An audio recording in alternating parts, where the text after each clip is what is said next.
में पहले 30 साल आपने इल्म हासिल किया। क्या किया? विलायत के लिए इल्म जरूरी है। बगैर इल्म के कोई वली विलायत की मोहर, जिसकी मोहर से बंदा वली बनता है ना, उसे अली कहते हैं। अली के नाम पे ऊंचा बोलेंगे जरा। मैं कह रहा हूं जिसकी मोहर से बंदा वली बनता है ना, उसे अली कहते हैं। और उस अली के इल्म का आलम यह है, आका ने फरमाया अना मदीनतुल इल्म व अलीयुम बाबुहा, मैं इल्म का शहर हूं और अली उसका दरवाजा। एक जुमला और ताकि विलायत समझ आए। फरमाते ये पूरा कुरान अल हम्द की अलिफ से लेकर वन्नास की सीन तक, ये पूरा कुरान मौला अली का जुमला सुनिए। फरमाते एक भी आयत ऐसी नहीं जिसके बारे में मुझे पता ना हो। वो दिन को नाज़िल हुई, रात को नाज़िल हुई, मैदान में नाज़िल हुई, घर में नाज़िल हुई, मस्जिद में नाज़िल हुई, आयत कहाँ उतरी, किस वक्त उतरी, क्यों उतरी, अली हर आयत को भी जानता है, उतरने के मकसद को भी जानता है। अल्लाह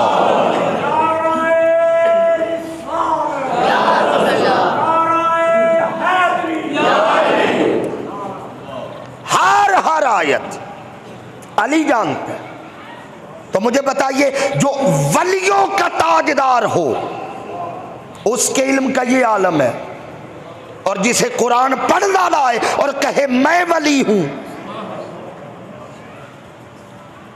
मेरे हुजूर सैयदी, जहां मेरी निस्बत है, हजरत सुल्तानुल आरिफीन हजरत सुल्तान बाहू रहमतुल्लाह अलैह, आप फरमाते हैं इल्मो बात जो करे फकीरी, काफर मरे दीवाना हो। इल्म के बगैर फकीरी नहीं, जहालत है। विलायत का दावा तब अगर इल्म है, और आप जानते हैं जहां इल्म हो वहां दावे नहीं होते। पहले 30 साल शेख अब्दुल कादिर जिलानी ने इल्म हासिल किया। अगले 30 साल आपने मुजाहदे और रियाजत की, मेहनत की। असल मेहनत इल्म आ जाने के बाद शुरू होती है। यह बड़ा लतीफ नुक्ता है। आलिम बन गए जी बस काफी है, नहीं, अभी तो मेहनत शुरू हुई है। आपने पहली 30 साल इल्म हासिल किया, अगले 30 साल हजरत गौस पाक ने रियाजत और मुजाहदे किए, और आखिरी 30 साल मखलूक को फैज बांटा है। और जिनका अकीदा मेरे साथ मिले वो जरूर बोलिएगा, आखिरी 30 साल शेख अब्दुल कादिर जिलानी रजी अल्लाह ताला अन्हु आप मखलूक को फैज बांटते रहे, और ऐसा बांटा कि अब्दुल कादिर का फैज आज भी जारी है और कयामत तक जारी रहे। ये कादरी फैज बांटने वाले। आप फरमाते मैं बगदाद में पढ़ा करता था। ये जो बात मैं सुलाले रखा हूं, ये हुजूर शेख अब्दुल कादिर जिलानी ने खुद बयान की। बगदाद में मैं पढ़ा करता था, उम्र थी 7 या 8 साल। यह बात सुन के हमें अंदाजा होगा कि आपका मुकाम और मर्तबा क्या है। आप फरमाते बगदाद में एक वली थे जिनका नाम था ताजुल आरिफीन अबुल वफा मोहम्मद काकेज रहमतुल्लाहि ताला अलैह। ताजुल आरिफीन अबुल वफा मोहम्मद काकेज रहमतुल्लाह अलैह। इनका दावा ये था इनका कि विलायत और तरीकत के मसनद पे वो बैठे जिसे काफ से लेकर काफ तक का इल्म हो। कहां से कहां तक? मैं चाहता हूं ये जुमला दोहराए, काफ से लेकर काफ तक। उनसे पूछा गया हजरत ये काफ से काफ क्या है? फरमाया कुन से लेकर कयामत तक। कुन से लेकर, अमरे कुन से लेकर कयामत तक, जिसके सामने हथेली की तरह हो वो तरीकत की मसनद पर बैठे। आप बगदाद में वाज किया करते। हजरत शेख अब्दुल कादिर जिलानी फरमाती है, मैंने बड़ा चर्चा सुना। मैं एक दिन उनकी मजलिस से वाज में चला गया। हजरत मिंबर पे थे, कसीर तादाद में लोग बैठे और आखिर पे लोग खड़े थे। आप वाज कर रहे हैं। फरमाते मैं भी खड़ा हो गया। वाज करते करते ना ताजुल आरिफीन अब्वल वफा मोहम्मद काकेज रहमतुल्लाह अलैह, उनकी नजर मुझ पे पड़ी। उनकी नजर जब मुझ पे नजर पड़ी ना, फिर मजमे को देख के कहा लोगों इस बच्चे को मजलिस से निकाल दो। मुरीद थे सारे उनके, लोगों ने मुझे बाजू से पकड़ा और मजलिस से बाहर निकाल दिया। फरमाते थोड़ी देर बाद ना मैं घूम फिर के फिर आ गया, फिर खड़ा हो गया। अब मैंने जगह बदल ली, उनकी नजर फिर पड़ी और फिर कहा लोगों मैंने कहा भी है इस बच्चे को मजलिस से निकाल दो। अब लोगों ने बाजू से पकड़ा जरा सख्ती से, अब दूर छोड़ के आए कि दोबारा नहीं आना। फरमाते मैं थोड़ी देर बाद फिर चला गया, थोड़ी देर बाद फिर चला गया। तीसरी बार निगाह पड़ी। अब वो बुजुर्ग जलाल में आए मोहम्मद काकेज रहमतुल्लाह अलैह, और सख्ती से कहा मैंने पहले भी कहा इसे निकालो, निकालते क्यों नहीं?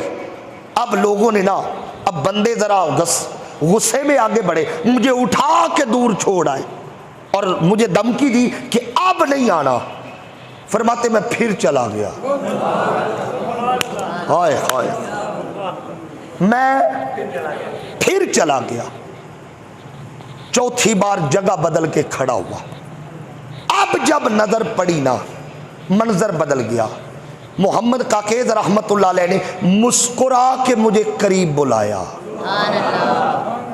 वो मिंबर पे थे, मुझे मिंबर के ऊपर अपने साथ खड़ा किया और अगला मंजर देखने वाला है। फरमाते अपनी दस्तार उतार के मेरे सर पे रखी, अपना जुब्बा इबा उतार के मुझे पहनाया, अपना असा मुझे पकड़ाया, अपना पटका मुझे दिया, सारा लिबास मुझे अता किया।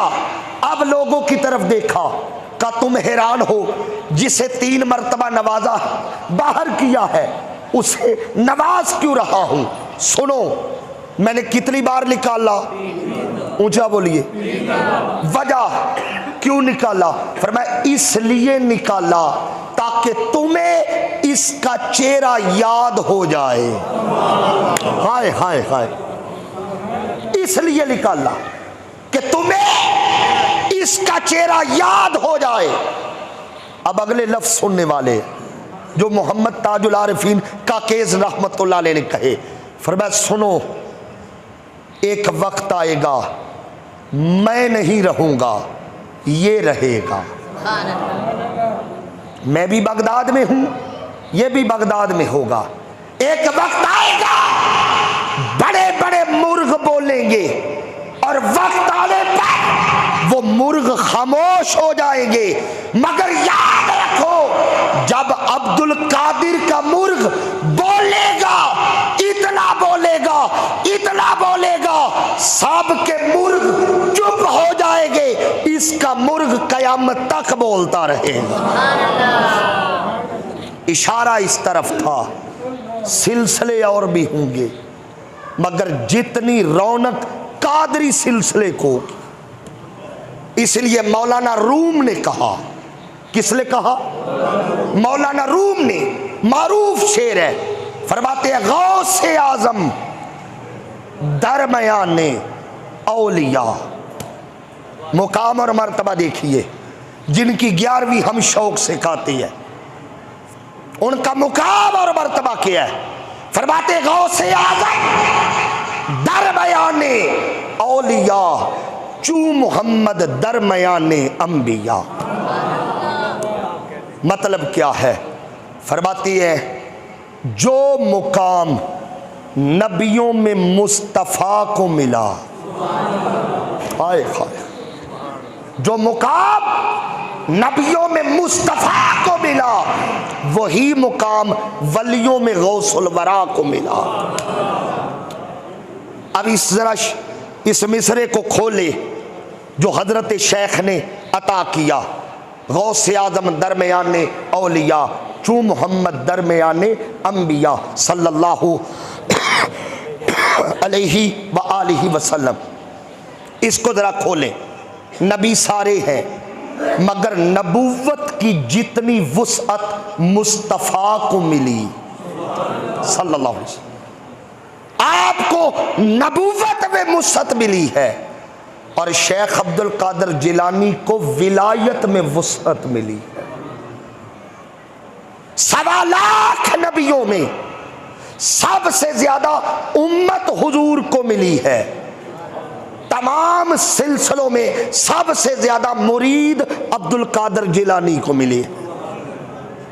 उधर अल्लाह ने मोजज़ात की कसरत अता की है, इधर अल्लाह ने करामात की कसरत अता की है। अरे उधर मेरे आका की बारगाह ऐसी है कि वहां ईमान लाए बगैर कोई नबी नहीं रहता, यहां सर झुकाए बगैर कोई वली नहीं रहता। चू मोहम्मद दरमियाने अंबिया। और मुकाम मेरा मिजाज नहीं है करामात सुनाने का कि ये हो गया वो हो गया। मैं अगर आपकी इल्मी मजालस का जिक्र करूं, और ये जिक्र हजरत मुल्ला अली कारी, कौन?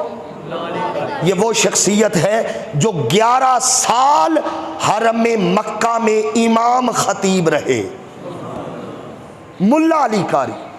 इनकी किताब है नुज़हतुल खातिर।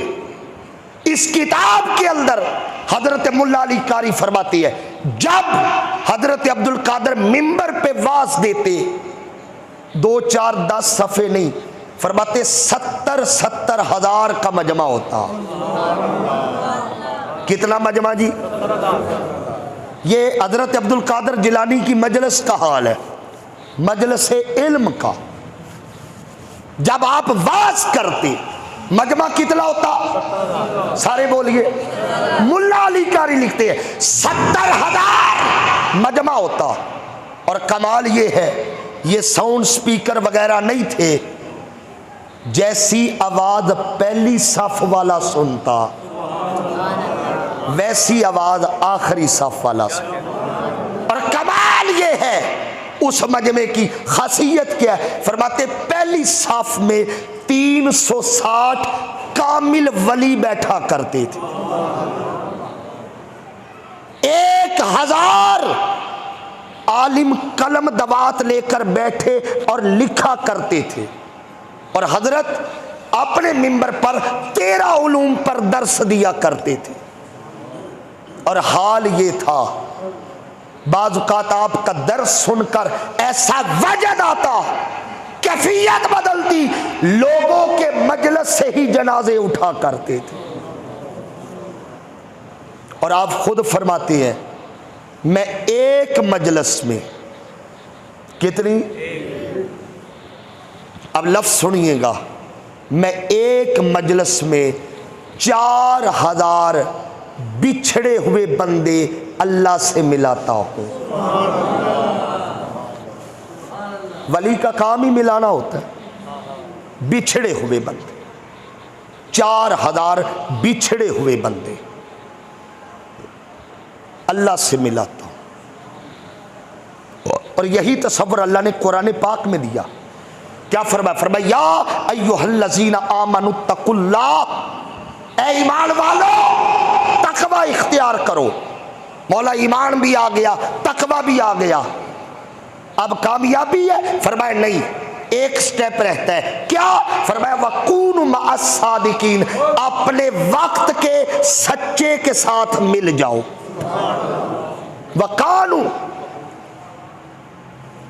वकूनु मअस सादिकीन।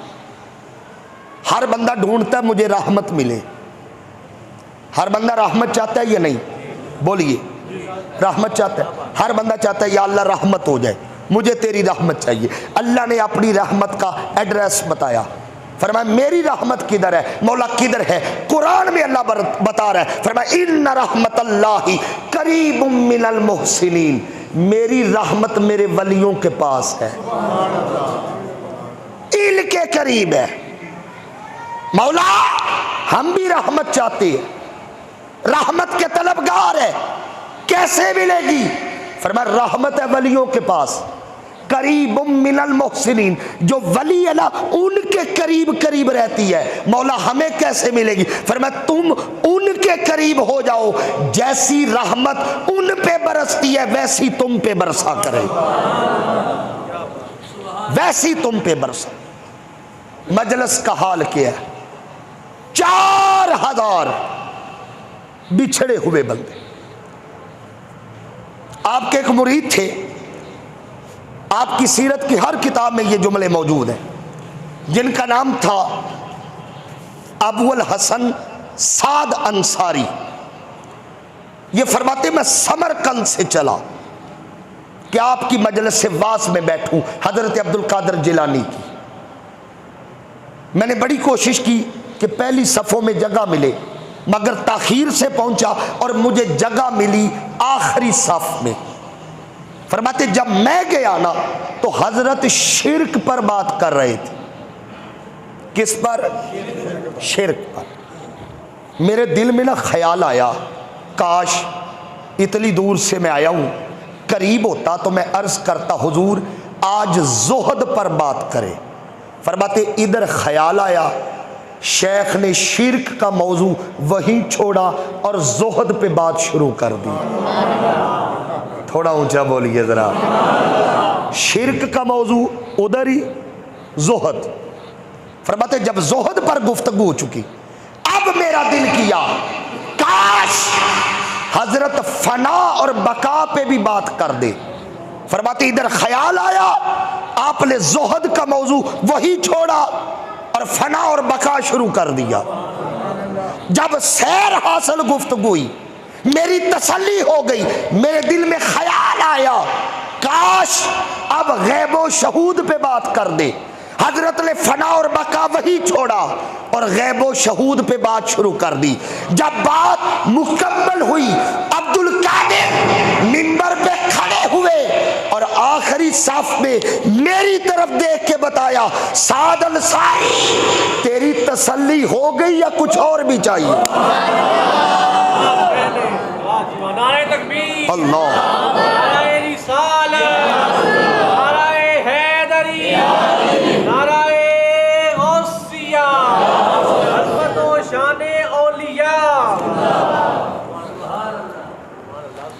फरमाया साथ तेरी तसल्ली हो गई या कुछ और भी चाहिए?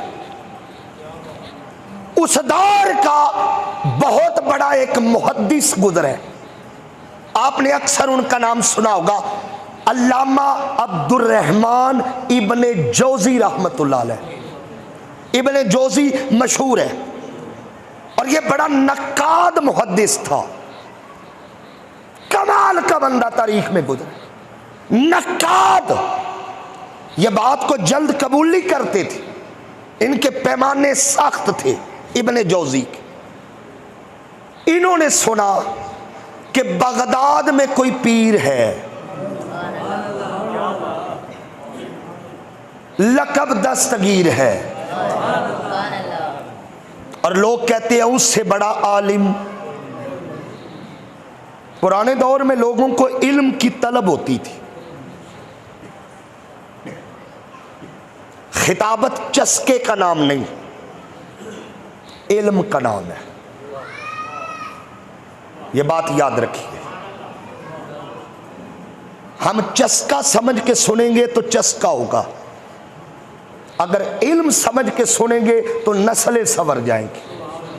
और हमारा अलमिया ये है इस हमारे पूरे मुआशरे का कि हम खिताबत को चस्का समझते हैं, ये कानों का चस्का है महज।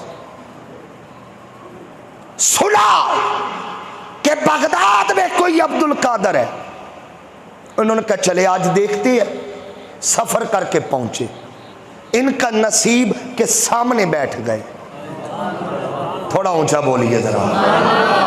अब्दुल कादर जिलानी के नाम पे मोहब्बत से सुभान अल्लाह गई रजी अल्लाह ताला।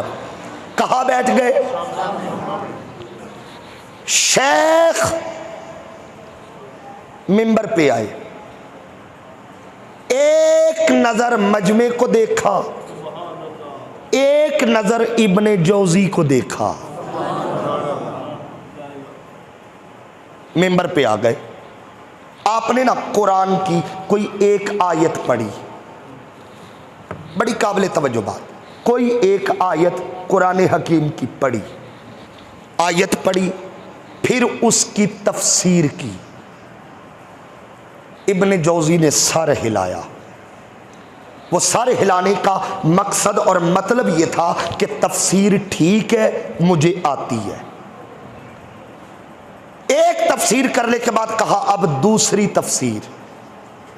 इब्ने जौजी ने दूसरी पे भी सर हिलाया, तीसरी, चौथी, पांचवी, छठी, उसी आयत की 10वीं तफसीर। इब्ने जौजी ने सर हिलाया कि ये तफसीर भी मुझे पता है। 11वीं इब्ने जौजी ने सर हिलाया, 12वीं इब्ने जौजी ने सर हिलाया, 13वीं इब्ने जौजी ने यूं देखा। वो समझते थे कि जो है मुझे आता है। जब अब्दुल कादर ने कहा इसी आयत की 13वीं तफसीर, इब्ने जौजी ने यूं देखा। अभी हैरत में था, इतने में फरमाया 14वीं, 15वीं, 20वीं, 25वीं, 30वीं, 35, 36, 37, 38, 39, आपने 40 तफसीरें बयान कर दी। हाय हाय हाय हाय।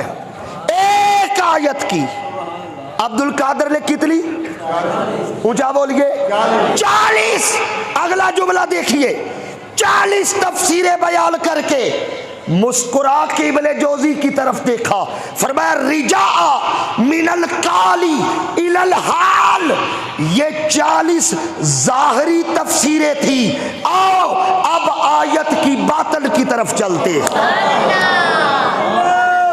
रिजा मिनल काली इलल हाल, ये जाहर था, अब बातन की तरफ चलते हैं। रब्बे काबा की कसम, इब्ने जौजी खड़ा हुआ, वजद में आया, अपने कपड़े फाड़ के नारा लगाया, लोग सच कहते हैं, तेरे जैसा पीर भी कोई नहीं, तेरे जैसा आलिम भी कोई नहीं। वो कमाल शेख अब्दुल कादर जिलानी को मिला। कितने बंदे मिलाते थे? माशाल्लाह, कितने? सलामत रहे, कितने बंदे? ये मजलिस वास थी। और आप बगदाद की जामिया मस्जिद में मजलिस जिक्र और फिक्र करते, लोग बैठते, कसीर मजमा होता। आप गुफ्तगू ऐसी फरमाते, वली की जुबान में तस्हीर का आलम और होता है, बंदे खड़े होकर एलानिया तौबा करते। क्या करते? मतलब आप तकरीर कर रहे, कुरान की कोई आयत पढ़ी, कोई हदीस पढ़ी, उसकी शरह की, बंदे खड़े हो गए, हुजूर मैं शराबी था, आपका वाज सुना, आपको गवाह बना के अल्लाह की बारगाह में तौबा करता हूं। बंदे खड़े हो जाते, हुजूर बदकार था, तौबा करता हूं। हुजूर सूद खाता था, सूद की लानत में मुलव्वस था, तौबा करता हूं। एक एक बंदा करके शेख अब्दुल कादिर जिलानी के एक मुरीद थे जिनका नाम था हजरत खुबैब, वो सामने बैठते थे, फरमाते आज मैंने बंदे गिनने हैं कितने तौबा करते हैं। आज मैंने गिनना है कि हजरत की मजलिस में कितने बंदे तौबा करते। पुराने ज़माने में आपको पता गिनने के जदीद आलात नहीं थे, ना कंप्यूटर, ना कैलकुलेटर, ना मोबाइल होता था। देसी बंदे थे, देसी तरीके थे। उन्होंने ना पास धागा रखा। क्या रखा? बुजुर्ग धागे को गिरा लगा देते, या वो वट्टे होते, गड़वी के अंदर वट्टे डालते जाते, छोटे छोटे रोड़े पीसेस छोटे छोटे, वो डालते बाद में गिन लेते, या धागा होता जिस पे गिरे लगाते बाद में गिन लेते। फरमाते मैंने धागा पास रख लिया, एक बंदा खड़ा हुआ, मैंने गिरा लगाई, दूसरे बंदे ने खड़े होकर तौबा की, मैंने फिर गिरा लगाई, तीसरे बंदे ने तौबा की, मैंने फिर गिरा लगाई। बंदे उठते जा रहे थे, मेरी तरफ देखिए, बंदे उठते जा रहे थे, मैं गिरे, बोलिए, लगाता जा रहा, बंदे उठते जा रहे, मैं गिरा लगाता जा। मैं बूढ़ा बंदा था, जब बंदे तेजी से उठे ना मेरे हाथ कांपने लगे। अब मुझसे गिरा लग ना रही थी, बंदे तेजी से खड़े हो रहे, गिनती महाल थी, बंदा खड़ा होता, मैं गिरा लगाता, गिरा, अब मेरे हाथ कांपने लगे, धागा हाथ से छूट गया। इतने में शेख अब्दुल कादिर की निगाह पड़ी, मुस्कुरा के फरमाया खुबैब छोड़ यार, मैं गिरे खोलता जा रहा हूं, तू गिरे लगाता जा रहा। 4000 बंदा बिछड़ा हुआ उससे मिला, और जलाल का आलम क्या था। मैंने कुरान की आयत जो पढ़ी है, ला खौफुन, कोई खौफ, बोलिए, कोई खौफ, वली डरता नहीं। और शेख अब्दुल कादिर जिलानी ने हमेशा हाकिम वक्त को सीधा करके रखा है अपने दौर में। आप मस्जिद में थे,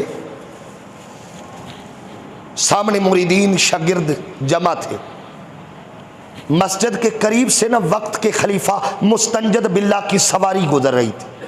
मैं आपके जलाल और रोब की बात करने लगा हूं। मुस्तंजद बिल्ला की सवारी गुजर रही, आप मस्जिद में थे, आपको आई छींक। क्या आई? अच्छा, जब छींक आए तो क्या कहते हैं? बोलिए अल्हम्दुलिल्लाह, बाजमात बोलिए, क्या कहते हैं? बंदे को छींक आए तो क्या कहते हैं? अल्हम्दुलिल्लाह। ये आदत अपनी बनाएं। आपको आई छींक, आपने कहा अल्हम्दुलिल्लाह, और जो सुनने वाले हैं वो क्या कहते हैं? यरहमुकल्लाह। अकेले अब्दुल कादिर को छींक आई रज़ी अल्लाह ताला, पूरे मजमे ने मिल के कहा यरहमुकल्लाह। एक शोर उठा, बाजमात आवाज बुलंद हुई, बाहर से खलीफा मुस्तंजद बिल्ला गुजर रहा था, आवाज सुन के एकदम सहम गया। दरबार ने कहा हजरत आपको क्या हुआ? उसने कहा वहां क्या हुआ? दरबार ने कहा छोड़े, वो अब्दुल कादिर को छींक आई है। अब्दुल कादिर को मुल्ला अली कारी लिखते हैं मुस्तंजद बिल्ला का जिस्म कांपने लगा, चेहरे पर पसीना है, बदन भीग गया पसीने से। दरबानों ने पूछा हुजूर आप क्यों परेशान हो गए? फरमाया मैं ये सोच के परेशान हो गया, जिसकी छींक का आलम ये है उसके जलाल का आलम क्या होगा।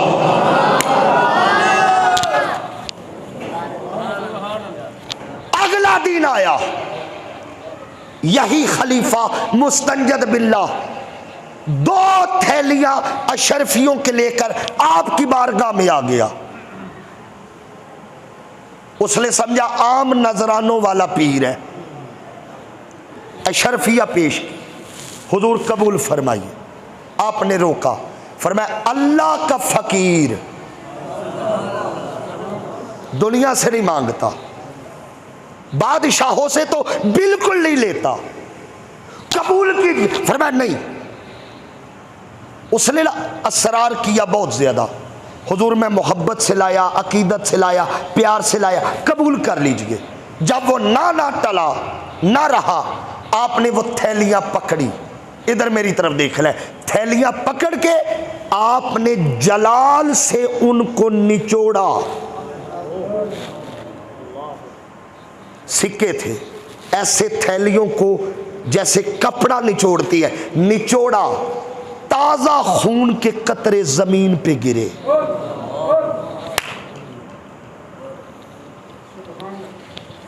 करेंसी थी उस दौर की अशरफी। ऐसे निचोड़ा, ताजा खून के कतरे जमीन पे गिरे। शेख अब्दुल कादिर जिलानी का चेहरा सुर्ख हुआ। फरमाया शर्म नहीं आती, लोगों का खून चूस के हमें नजराने देते हो।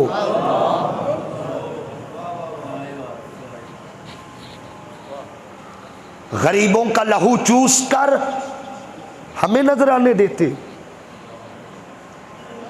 अच्छा, अल्लाह के वली की खिदमत करना, तोहफा देना, यह सवाब है या नहीं? ऊंची बोलो, सवाब है। आपने निचोड़ के कतरे बाहर निकाले, उसे वापस की। फिर मैं शर्म कर, गरीबों का लहू चूस के हमारे नजराने देता है, हमारी खिदमत करता है। अब्दुल कादिर जिलानी ने पैगाम ये दिया, गरीब का खून चूस कर जो इबादत की जाए वो रद्द है। वो गरीबों का लहू चूस के हाकिमे वक्त हर साल उम्रा करे या हज करे, अकेला जाए या पूरी फैमिली के साथ जाए, अगर गरीबों का लहू चूस के गया है, ना हज कबूल है ना उम्रा कबूल है।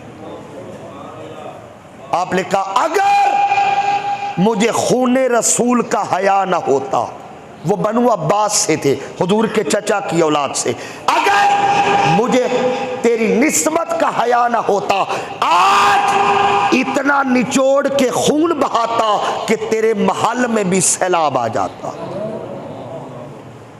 वो शेख अब्दुल कादिर जिलानी रज़ी अल्लाह ताला, जलाल और जमाल का पैकर, और सीरत ऐसी, दर पे कोई सवाली आ जाए, है नस्ल करीमों की, लजपाल कभी खाली नहीं लौटाया। इबादत है, रियाजत है, उसे मनाते हैं। मौलाना रूम फरमाते हैं, मैं एक दफा हरम में काबा में खड़ा था, एक बंदा चीखो पुकार की आवाज आ रही थी और कह रहा था, मौला मेरे गुनाह माफ कर दे, मैं बड़ा गुनाहगार हूं। उसने चादर से अपने चेहरे को छुपाया हुआ था, रो रहा था, पूरा हरम उसकी तरफ मतवज्जे था, मौला इसके गुनाह माफ कर दे, बड़ा परेशान है। फरमाते जब लोगों ने करीब जाकर पर्दा हटाया, कोई आम बंदा नहीं था, अपने वक्त का गौस हजरत गौसे आदम अब्दुल कादिर जिलानी की जात, नाज ऐसे। और मैं अगले जुमातुल मुबारक पर कुछ तालीमात आपकी कुरान और हदीस की रोशनी में, जो कि बहुत ज़रूरी है, इनका मजीद एक आधा तारुफ और इनकी तालीमात बिलखसूस। आपने फरमाया मुरीदी ला तखफ, मेरा मुरीद कोई खौफ ना रखे, मगर आपने यह भी बताया है कि मुरीद होना कैसा चाहिए। सारा महीना कम तोले, सारा महीना मिलावट करे, सारा महीना लोगों को धोखा दे, फरेब करे, लूट मार करके पैसा कमाए, और 11वीं पे 2 देगे दे के समझे मेरी निजात हो गई।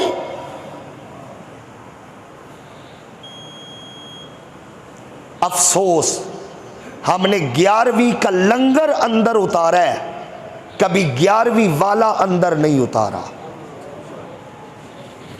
और आपकी तालीमात क्या है अपने मुरीदीन के लिए, मुतवस्सिलीन के लिए, तवील मौजू है। मैं अगले जुमे इंशाल्लाह कुरान और हदीस की रोशनी में जो उनकी तालीमात है और कुछ वाकयात जो सबक आमोज है आपकी जिंदगी में, मुझे वो करामतें नहीं आती कि ऐसे बेड़ा तराया तो ऐसे तराया, नहीं। वली की जात क्या है, करामत हक है, कोई इनकार नहीं, लेकिन कमाल ये है कि वली की जात को देखा जाए, वो जिस कुर्ब में है उस कुर्ब को समझा जाए और ये देखा जाए वो वहां पहुंचे कैसे है। हमारे लिए क्या रास्ता छोड़ा है, जहां कदम लगे वो निशाने कदम बनते हैं। और औलिया जिस जमीन पे चल के उस तक पहुंचे हैं, निशाने कदम हमारे लिए छोड़ के गए हैं। गौसे आजम दरमयाने औलिया, चू मोहम्मद दरमयाने अंबिया। याद रखिए, मुस्तफ़ा की बशारत का नाम अब्दुल कादिर है रज़ी अल्लाह ताला। अगले जुमातुल मुबारक कुछ आपकी तालीमात का हिस्सा ज़रूर हम सुनेंगे और कुछ ऐसे वाक़यात जो आपकी ज़िंदगी में सबक आमोज़ है हमारे लिए, उनका हम इहाता करेंगे। वमा अलैया इल्लल बलाग।